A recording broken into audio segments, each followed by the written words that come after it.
The North Sea had never been this angry. Dr. Sarah Chen pressed her face against the reinforced window of the Merlin helicopter, watching waves the size of apartment buildings slam into one another below.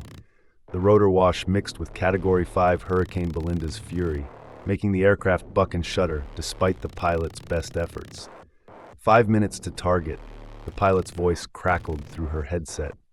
"This is absolute madness, Doctor. We should turn back." Sarah didn't respond. She couldn't tell him that turning back wasn't an option. The last transmission from Deepwater Station Theta had been 47 hours ago, and what they'd said in those final minutes was enough to mobilize Mobile Task Force Gamma 6, the deep feeders, within 3 hours. She glanced at the other 5 members of her team strapped into the Merlin's belly. Captain Marcus Webb sat rigid, his weathered face betraying nothing despite the turbulence. The former Royal Marine had seen action in places that officially didn't exist, dealing with things that officially couldn't exist. Beside him, Specialist Rodriguez checked her equipment for the 3rd time, her brown eyes sharp with focus. The rest of the team, all experienced Foundation operatives, maintained the same professional calm despite the circumstances. Sarah returned her attention to the dark water below. Somewhere out there, through the rain and spray and chaos, was Deepwater Station Theta. The offshore platform had been drilling in this sector for 6 months, under the cover of a joint research operation between the Foundation and Nexus Petroleum, a corporate front.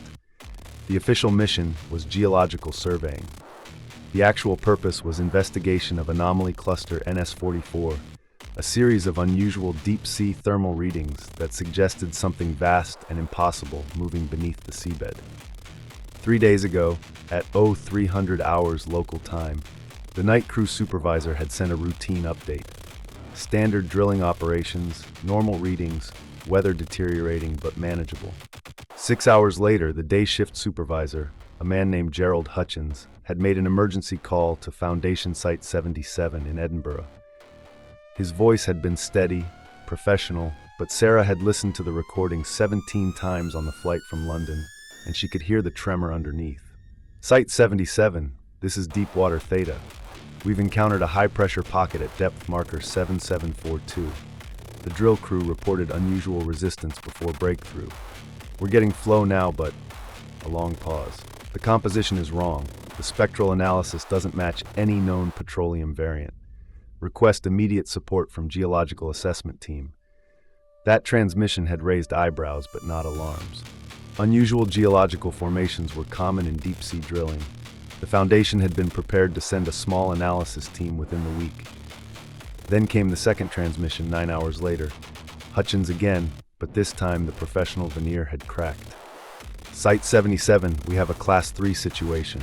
The substance from the pocket is not petroleum. Repeat, not petroleum. It's organic. Temperature is 37 degrees Celsius. It's warm. Jesus Christ, it's the same temperature as... The transmission had cut off, replaced by a sound that the audio analysis team had described as rhythmic and pulsing, almost like a heartbeat amplified through industrial machinery.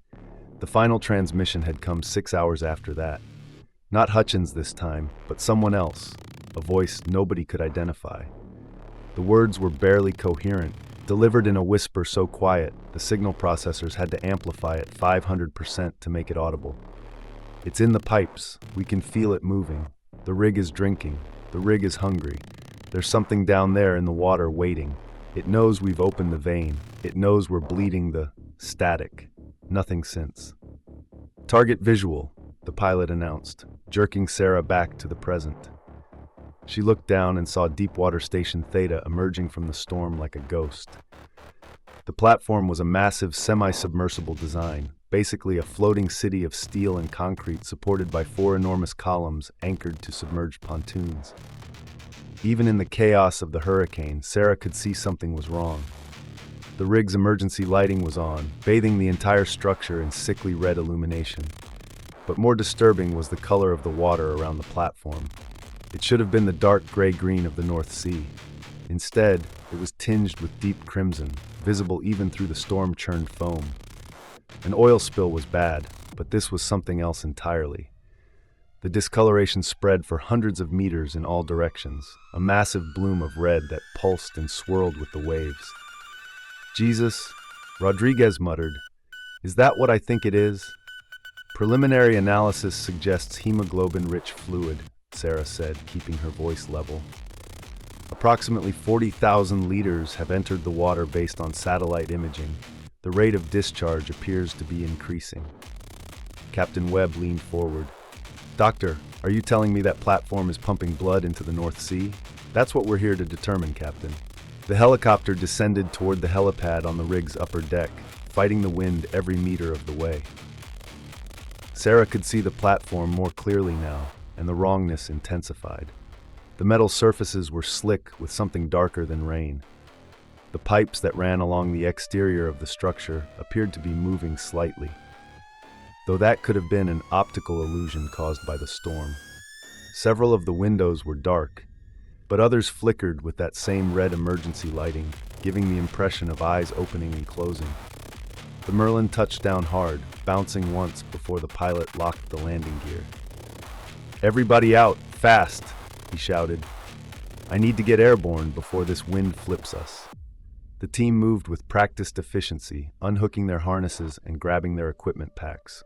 Sarah was last out, ducking under the rotors as they immediately began spinning up again. The wind hit her like a physical blow, nearly knocking her over despite her cold-weather gear. Rain lashed at her face, and the smell hit her a moment later. Iron, copper, salt, the unmistakable scent of blood, thick enough to taste. The helicopter lifted off behind them, and suddenly the team was alone on the platform with only the shriek of the wind and the deep, resonant groan of the rig itself. Sarah activated her radio. "Gamma 6 to Site 77. We are on station. Beginning primary assessment." "Acknowledged, Gamma 6, came the reply, crackling with static. "Be advised, weather is deteriorating. Extraction window closes in 90 minutes. After that, you're stuck there until the hurricane passes." 90 minutes. Sarah looked at her team. They'd trained for rapid deployment in hostile environments, but this was different.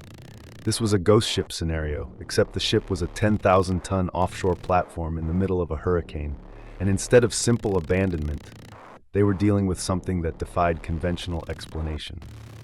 Captain Webb organized the team with hand signals, the wind making verbal communication nearly impossible. Rodriguez and Specialist Chen, no relation to Sarah, would secure the helipad and maintain their exit route.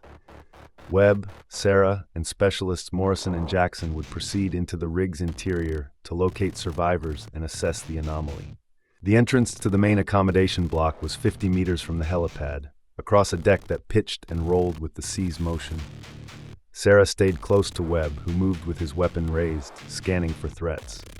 The deck was covered in that same dark, slick substance. Sarah knelt briefly and collected a sample in a sealed vial. Even through her gloves, she could feel warmth radiating from the liquid. The accommodation block door was sealed but not locked. Webb pulled it open, and they stepped into a corridor that should have been a relief from the storm, but somehow felt worse. The emergency lighting was dimmer here, casting everything in shades of red and black. The walls were standard industrial white, or they had been. Now they were streaked with dark stains that ran in rivulets toward the floor drains. "Biosigns?" Webb asked, glancing at Morrison, who carried the team's life detection equipment. Morrison studied his handheld scanner, frowning. "This can't be right. I'm getting readings everywhere, dozens of them, maybe hundreds. But they're not moving, they're just distributed throughout the structure." Sarah felt cold despite the relative warmth of the interior. "Can you determine if they're human?" "The signatures are consistent with human vital signs. Elevated heart rate, normal temperature. But the distribution pattern doesn't make sense. Some of them are in the walls." They moved deeper into the rig, checking rooms systematically. The crew quarters were empty but showed signs of rapid departure. Beds unmade, personal effects scattered, coffee cups still sitting on tables. The mess hall was similarly abandoned, with a half-prepared meal rotting on the serving line. But no people, no bodies, no indication of where the crew had gone. It was in the control room that they found the first anomaly. The room was the nerve center of the rig, filled with monitors and control panels that should have been displaying drilling data and operational status. Instead, every screen showed the same thing: a live feed of the same pulsing, organic texture, red and wet, and unmistakably biological. It looked like the interior of a living body, vessels and membranes visible beneath a translucent surface. "Is that a camera feed?" Jackson asked, moving closer to one of the monitors. Sarah checked the display labels. According to this, these are feeds from the inspection cameras in the drill shaft and the pipe system. But that's impossible. Those cameras should be showing metal and machinery. Webb pointed to a larger screen on the far wall. "Doctor, look at this." The screen showed a schematic of the rig's pipe network, the complex system that should have been carrying petroleum from the drill shaft to the storage tanks. But the schematic had changed. The pipes were no longer represented by simple blue lines. Instead, they were shown in red, with animated flow indicators that pulsed in a rhythmic pattern. It looked less like an industrial diagram and more like a circulatory system map. Sarah approached the control panel and began accessing the rig's logs. The entries from the last 48 hours told a story that made her hands shake as she read. Hour 0, breakthrough at depth marker 7742. Initial flow analysis shows anomalous composition. Substance is warm, viscous red. Spectral analysis indicates organic compounds including hemoglobin, plasma proteins, platelets, requesting immediate support. Hour 6, flow rate increasing despite valve closure attempts. The substance appears to be under its own pressure, independent of geological formation pressure. Several crew members report hearing sounds from the pipes, described as rhythmic pulsing. Engineer Kowalski entered the pipe maintenance shaft to investigate. He has not returned. Hour 12, emergency meeting of senior staff. 17 crew members now missing. All were last seen near major pipe junctions or the drill shaft access. The substance has reached the storage tanks. Tanks 1 through 4 are full. The substance is warm enough that it's creating steam when it contacts cold surfaces. The smell is overwhelming. Hour 18, attempted to shut down the drill and seal the shaft. The equipment will not respond. The drill appears to be running in reverse, drawing more substance up rather than stopping. Supervisor Hutchins went to the drill floor to manually engage the emergency cutoff. He did not return. When we sent a team to look for him, they found his clothing and equipment, but no body. There was something else. The pipes in that section were moving, not vibrating from fluid pressure, actually moving, contracting, and expanding like muscles. Hour 24. The rig is alive. I know how that sounds. I'm a rational man. I have degrees in petroleum engineering and geology. But there's no other explanation. The metal is changing. The pipes are pulsing. We can hear heartbeats through the walls. Some of the crew tried to leave on the lifeboats. The boats wouldn't launch. The davits had fused with the deck, and when we looked closer, we could see veins running through the metal. Chief Engineer Martinez tried to cut through a fused section with a torch. When the flame touched the metal, it bled. The rig bled, and it screamed, not through alarms or speakers. The metal itself screamed. Hour 36. There are only 9 of us left in the control room. We've barricaded the doors. The others are still on the rig. We can see them on the monitors. They're part of the structure now, fused into the walls, the pipes, the machinery. They're still alive. God help us. They're still alive. Their eyes move. They're trying to speak. The rig is absorbing them, incorporating them. It's building something, growing into something. Hour 42, there's something in the water. Sonar shows a massive object circling the platform at a depth of 300 meters. It's been there for 6 hours, slowly rising. The blood in the water is attracting it. We've tried to stop the flow, but the rig won't let us. It wants to bleed. It needs to bleed. The thing in the water is waiting. It's hungry. Hour 47. I'm the only one left in the control room now. The others went to check the barricade. They didn't come back. I can hear them, though, their voices coming through the ventilation system. They're calling to me. They're saying it doesn't hurt. They're saying the rig loves them. They're saying I should join them. The door is opening. I didn't unlock it. The rig is opening it.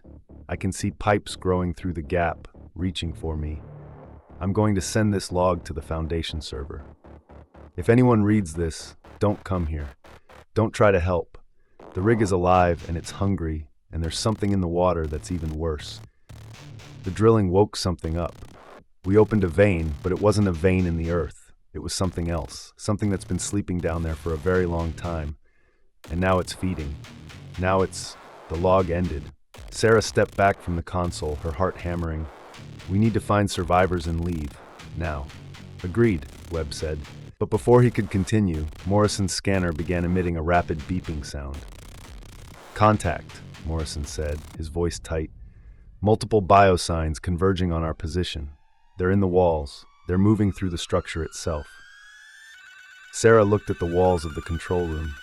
The white panels appeared normal at first glance, but as she watched, she could see subtle movements beneath the surface. Shapes pressing against the metal from the inside. And then she heard it, a voice, muffled and distant, coming from inside the wall. Help us, please. We're still here. We're still alive. Jackson moved toward the wall, reaching out. Jesus, there's someone in there. Don't touch it, Sarah shouted, but she was too late. Jackson's hand made contact with the wall panel, and instantly the metal rippled like liquid. Pipes burst through the surface, not the rigid industrial pipes they should have been, but flexible, organic tubes that moved like tentacles. They wrapped around Jackson's arm before he could pull away. Get it off me! Jackson screamed, trying to pull free, but the pipes held tight. Sarah could see them pulsing, could see something flowing through their translucent walls. Not oil, blood. Fresh, oxygenated blood being pumped through pipes that were becoming veins. Webb grabbed Jackson and pulled, but it was like trying to pull someone out of quicksand. More pipes burst from the wall, wrapping around Jackson's torso, his legs. The specialist's screams intensified as the pipes began to pull him toward the wall, which was no longer solid metal but something softer, more yielding. Sarah could see faces pressed against it from the inside, dozens of faces. The missing crew, their features distorted but recognizable, their mouths open in silent screams or pleas. Cut him loose! Webb shouted to Morrison, who drew a combat knife and began sawing at the pipes. The blade bit into the organic material and blood sprayed across the floor, hot and thick. But for every pipe Morrison cut, two more emerged from the walls, the floor, even the ceiling. The control room was transforming around them, metal becoming flesh, circuits becoming nerves, the entire structure rippling and pulsing with hideous life. Jackson's screams cut off suddenly as the pipes pulled him into the wall. The metal surface accepted him like water, and Sarah watched in horror as his body sank into the structure. For a moment, she could see his outline beneath the surface, struggling. Then the metal solidified again, and Jackson was gone. But his face remained visible, pressed against the inside of the wall, his eyes wide and aware. Move! Webb grabbed Sarah and Morrison, shoving them toward the door. They ran from the control room, but the corridor outside was worse. The walls were pulsing visibly now, veins standing out in stark relief against the metal. The floor beneath their feet was warm and slightly yielding, like running on skin. And everywhere, faces. Crew members trapped in the walls, the ceiling, the floor. Some were screaming silently. Others seemed calm, almost peaceful. A few tracked the running team with their eyes, following their movement with an intensity that suggested they were still fully conscious, still aware of their fate. Sarah's radio crackled. Dr. Chen, this is Rodriguez. We have a situation on the helipad. You need to see this. They emerged onto the deck to find Rodriguez and Specialist Chen backed against the helicopter pad's edge, their weapons trained on something in the water. The storm had intensified, if that was possible, with waves breaking over the platform's lower levels. But through the spray and chaos, Sarah could see what had alarmed her team. The water around the rig was no longer just tinged with red. It was pure crimson, thick and viscous, more like liquid tissue than blood-tainted seawater. And moving through it, visible as a massive dark shape beneath the surface, was something immense. Sarah had seen whales during her time with the Foundation's naval operations. This was bigger, much bigger. Sonar estimates it at 200 meters in length, Rodriguez shouted over the wind. It's been circling for the last 10 minutes, getting closer with each pass. Sarah pulled out her binoculars and trained them on the water. For a moment, she saw nothing but the crimson waves. Then, as the thing passed close to the platform, she saw it break the surface. Not fully, just enough to give an impression of its form. It was serpentine, covered in what looked like deep-sea fish scales, but each scale was the size of a car. but it was the mouth that made her stomach drop. When it breached, she saw rows of teeth, each one longer than a person, arranged in a circular maw that looked designed to latch onto something and drain it.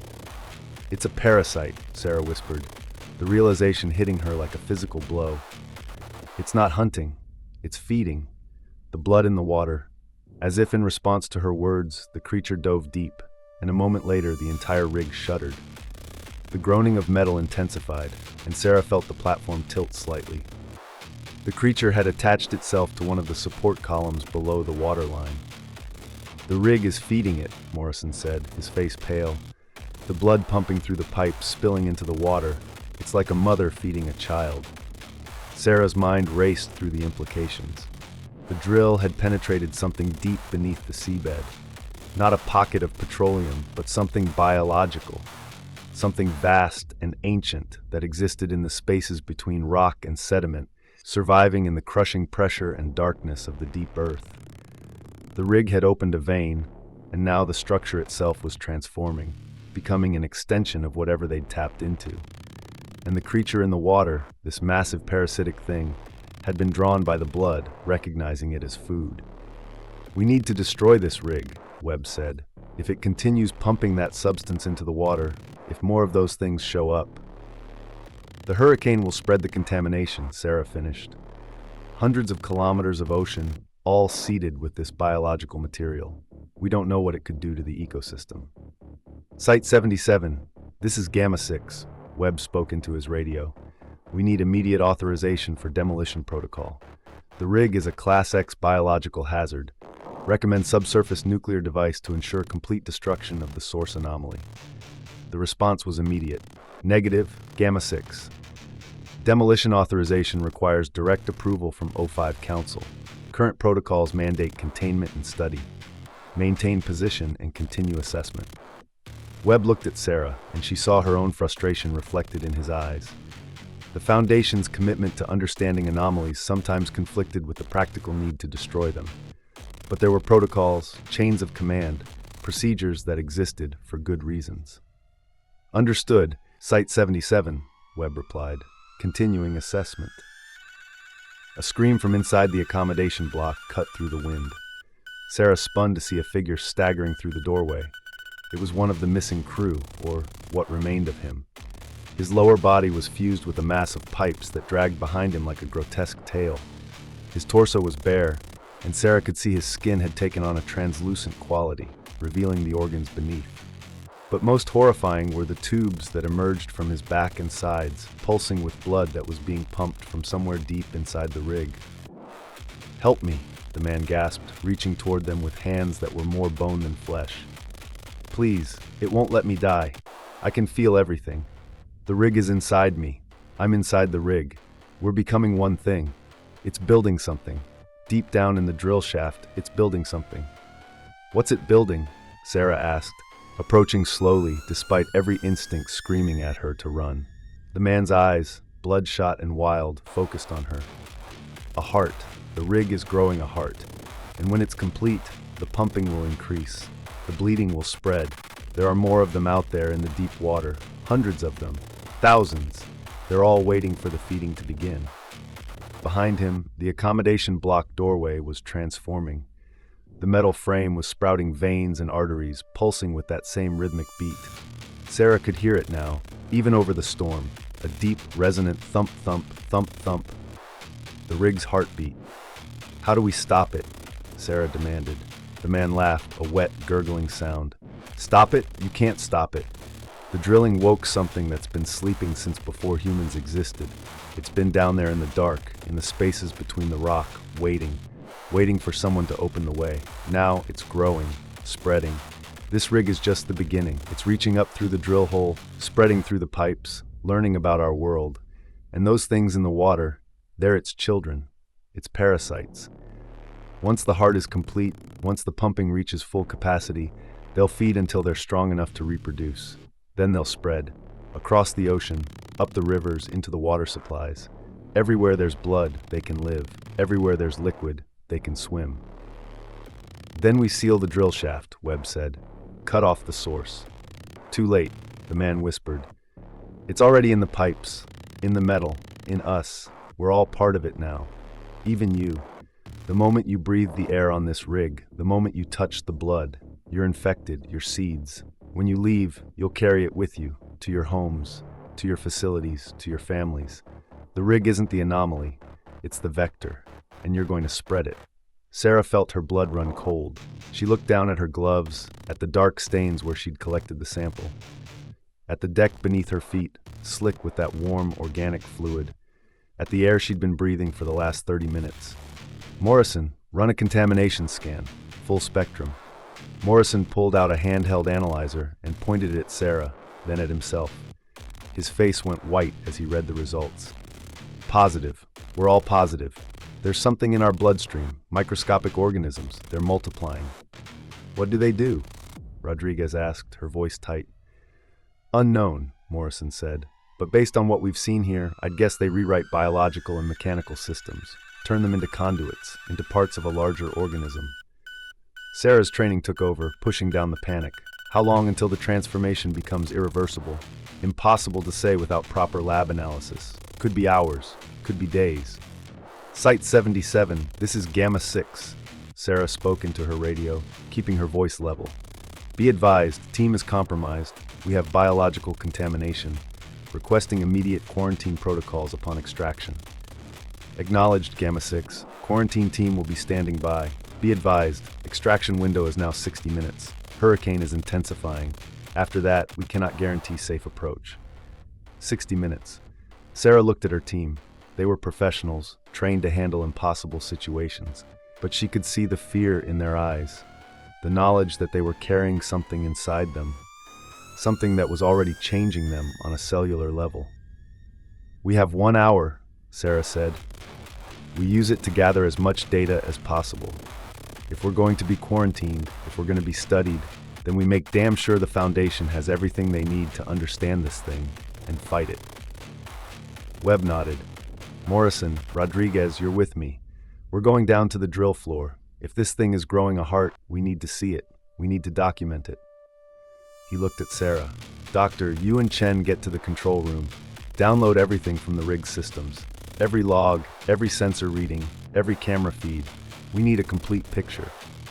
They split up, moving with purpose despite the horror around them.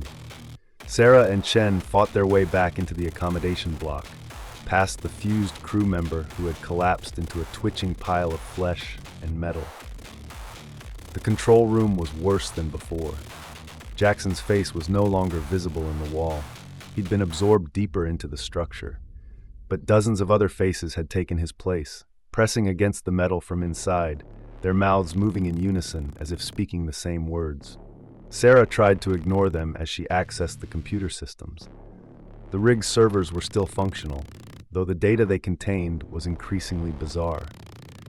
Sensor readings showed the drill shaft extending not just down to the 7,000-meter mark where they'd broken through, but continuing to grow deeper. The drill itself was moving in reverse, being drawn down into the biological mass below, becoming part of it. Camera feeds from the lower levels showed the transformation in progress. The drill floor, which should have been a massive open space filled with industrial equipment, had become a cathedral of flesh and metal. The derrick that held the drill was now a spine, vertebrae of steel fused with bone. The pipes that carried the blood up from below were arteries, pulsing with visible flow, and at the center, suspended above the drill shaft, was the heart. It was enormous, easily 10 meters across, a grotesque fusion of human cardiac tissue and industrial machinery. Valves opened and closed in rhythm, pumping blood through the rig's transformed pipe system. But it wasn't complete. Sarah could see sections where the tissue was still growing, spreading across metal frameworks like ivy on a trellis. When it finished, when the heart reached full size, she didn't want to think about how much blood it could pump, how far the contamination could spread. Doctor, you need to see this, Chen said, pointing at another monitor. It showed an external camera view, aimed down at the water. The massive creature was no longer alone. Sarah counted 5 more shapes circling the rig, each one at least 100 meters long. They were fighting over the blood in the water, massive jaws snapping at each other, creating waves that rocked the platform. They're multiplying, Sarah whispered. Or they were already out there, and the blood is drawing them in. Doctor, Webb's voice came through the radio, distorted by static and something else. Something organic, like his voice was being filtered through tissue. You need to get down here. The heart. It's not just biological, there's technology integrated into it. Technology that's not human, not from Earth. Sarah's blood ran cold. An extraterrestrial or extra-dimensional component would explain the impossible biology. The Foundation had dealt with such things before, but never on this scale. Captain, we have 40 minutes until extraction. Can you document what you're seeing? Already doing it. But doctor, there's something else. The heart. It's conscious. It knows we're here. It's trying to communicate. Communicate how? Through the crew. They're all connected to it. Part of its nervous system. They're speaking in unison, delivering a message. You need to hear this. Sarah activated the live audio feed from Webb's position, and immediately the control room was filled with voices. Dozens of them, maybe hundreds, all speaking the same words in perfect synchronization. We are the Sleephen. We have waited in the dark spaces since your world was young. We feed on the blood of planets, drawing life from the deep places where stone meets fire. You have opened the way. You have invited us in. We will grow. We will spread. We will transform your world into a feeding ground.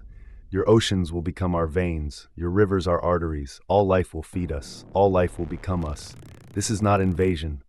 This is digestion. You are food. You are fuel. You are already part of us. The voices stopped, and in the silence that followed, Sarah heard the heartbeat. Thump, thump, thump, thump, growing stronger, growing faster.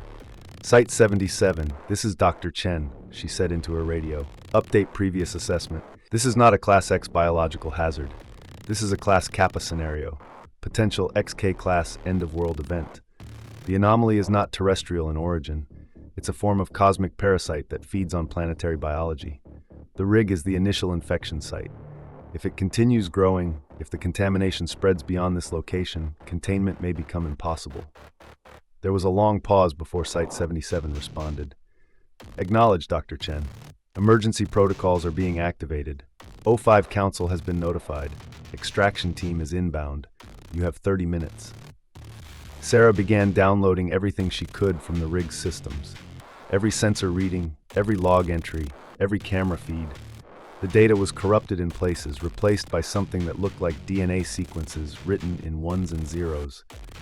The rig's computers were being transformed just like everything else, biology and technology merging into something new.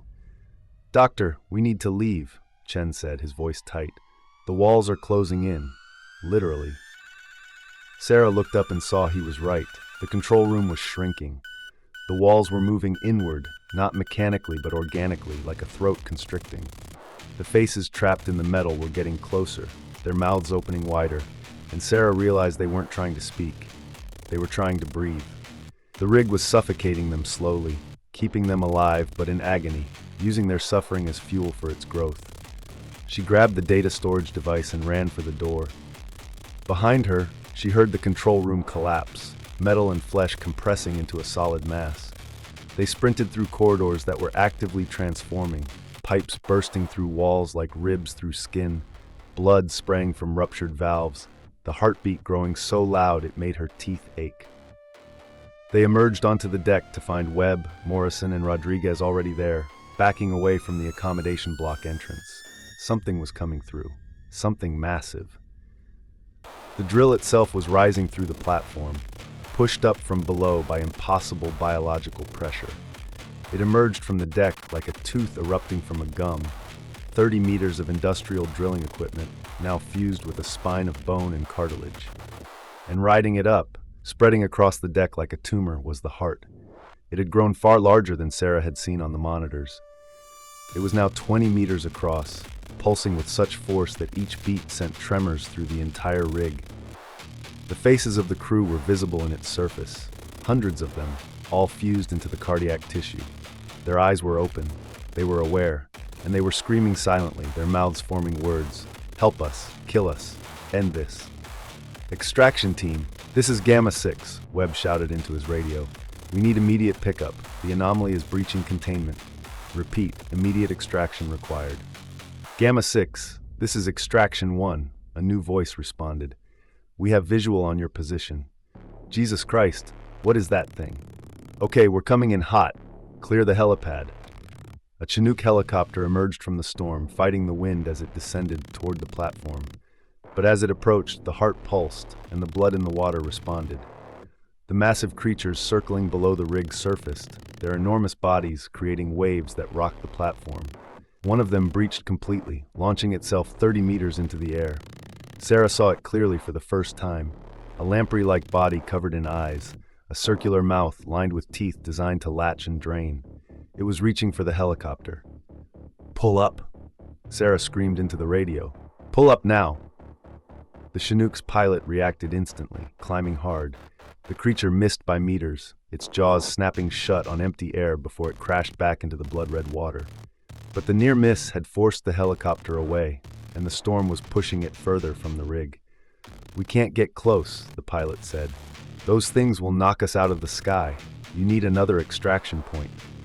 Sarah looked around desperately. The helipad was too exposed. The lower decks were being consumed by the spreading biological mass. The only option was the crane platform, a small landing area on the rig's far side used for equipment transfer. It was dangerous, exposed to the full force of the hurricane, but it was their only chance. "There," she shouted, pointing. "The crane platform. Can you reach it?" "Maybe," the pilot said, "but you'll have to get there first. And you've got about 5 minutes before this storm makes any extraction impossible." The team ran. Behind them, the heart continued to grow, spreading across the deck like a living carpet. The pipes connected to it were pulsing faster, pumping more blood into the water, and the creatures below were multiplying. Sarah could see dozens of them now, maybe hundreds, all drawn by the feeding frenzy. They reached the crane platform just as the Chinook made its approach. The wind was impossibly strong here, nearly lifting Sarah off her feet. Below, the water churned with massive bodies. Above, the helicopter fought to maintain position. The crew chief appeared in the open door, a rescue harness in his hands. "One at a time," he shouted. "Move fast." Rodriguez went first, hooking into the harness and being lifted into the helicopter. Then Chen. Then Morrison. Sarah was next, and as she hooked in, she looked back at the rig. The heart had completely consumed the central platform now. The crew members' faces were still visible in its surface, but they were no longer screaming. They looked peaceful, accepting, as if they'd finally surrendered to their fate. The winch lifted Sarah into the air, and she watched the rig shrink below her.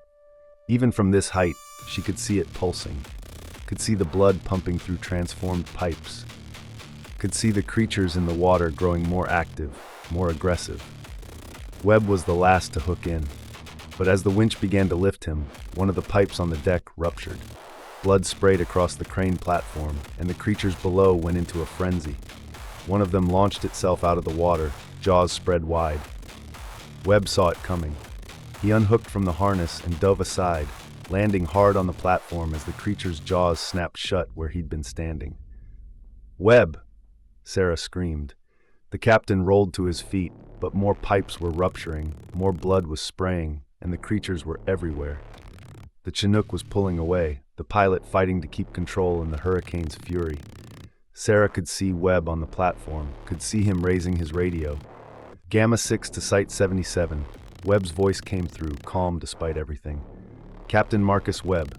Authorization code Omega 77 Charlie, requesting immediate nuclear sterilization of Deepwater Station Theta. My authorization. My responsibility." "Webb, no," Sarah shouted. "We can get you out."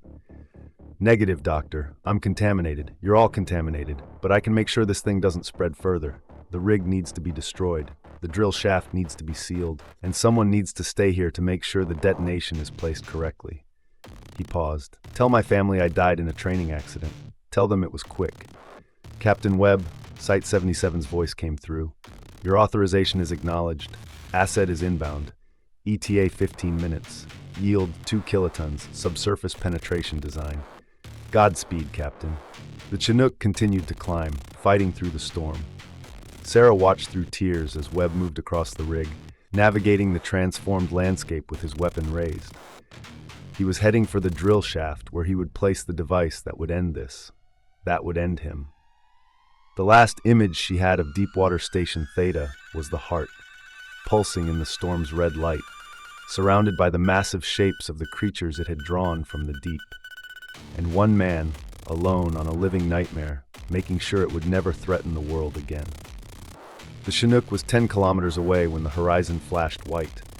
The nuclear device had detonated deep below the seafloor, the blast channeled downward by its design, meant to collapse the drill shaft and seal the biological anomaly beneath kilometers of rock.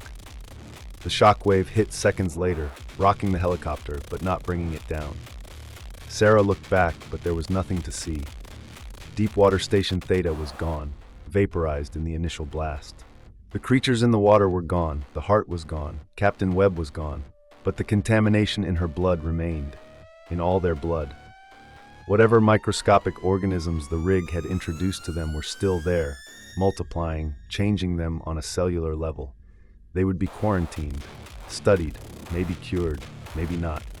As the Chinook flew through the storm toward Site 77, Sarah thought about what the heart had said through the voices of the crew. About being food, about being fuel, about already being part of it. She thought about the cosmic parasites sleeping in the deep places of the earth, feeding on the blood of planets. And she wondered how many other rigs were drilling in the deep ocean. How many other companies were searching for oil in places humans were never meant to reach. How many other thin barriers stood between humanity and the things that waited in the dark. The answer, she knew, would keep her awake for whatever time she had left, whether that was years in quarantine or days before the transformation took hold.